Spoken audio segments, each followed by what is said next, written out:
I thought love would protect me.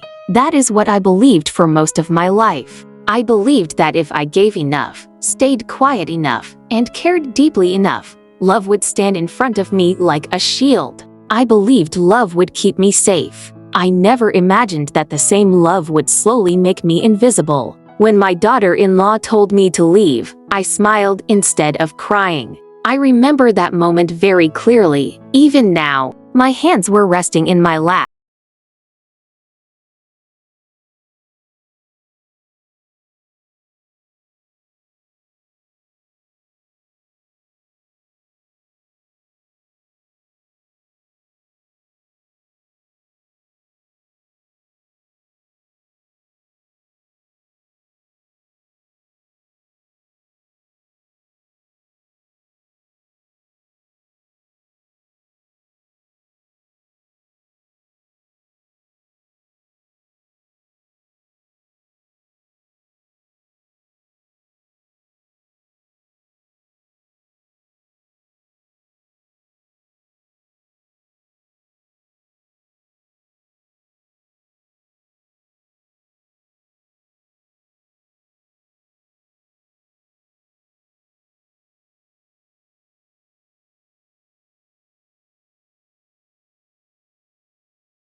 Scenes. In my home, patience was considered strength. Sacrifice was considered love. A good woman was the one who gave and never asked. I carried those lessons with me when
husband passed away, my son asked me to live with them. "Mom, this is your home," he said. I believed him.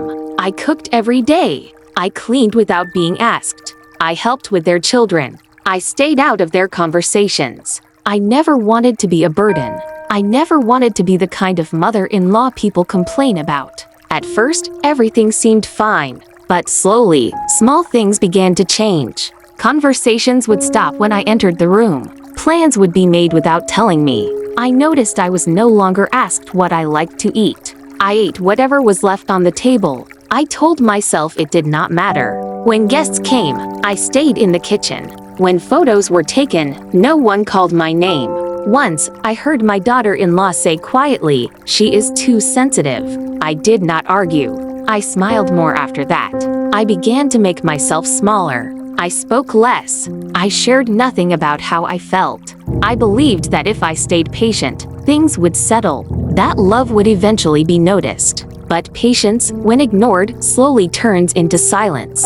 Days passed, then months, then years. I was there, but not really there. Sometimes I would sit alone in the living room, listening to the sounds of the house moving without me. Doors opening, laughter from another room, life continuing. I told myself this was what motherhood looked like, giving without being seen. Then came the day that changed everything. It was raining outside, the kind of rain that makes everything feel heavier. I had woken up early that morning. I folded everyone's clothes carefully. I cooked their favorite meal. She called me into the room. My son was sitting beside her. She spoke calmly. She said my presence was causing tension, that things felt uncomfortable, that I needed a break. I waited for my son to speak. He did not. I nodded. I smiled. I agreed. That night, I packed quietly. I did not cry loudly. I did not ask questions. As I closed the door behind me, something inside me shifted. I realized I had spent years proving my love, and in doing so, I had erased myself. I stayed with my sister for a long time. At first, the nights were the hardest. I cried softly so no one would hear, but slowly, I began to breathe again. I cooked for myself. I rested when I was tired. I sat in the sunlight. For the first time in years, I asked myself what I needed. Not what my son needed. Not what the family needed. What I needed. I learned that kindness does not mean disappearing. Love does not mean silence. My son came to see me once. He apologized quietly. I forgave him, but I did not go back.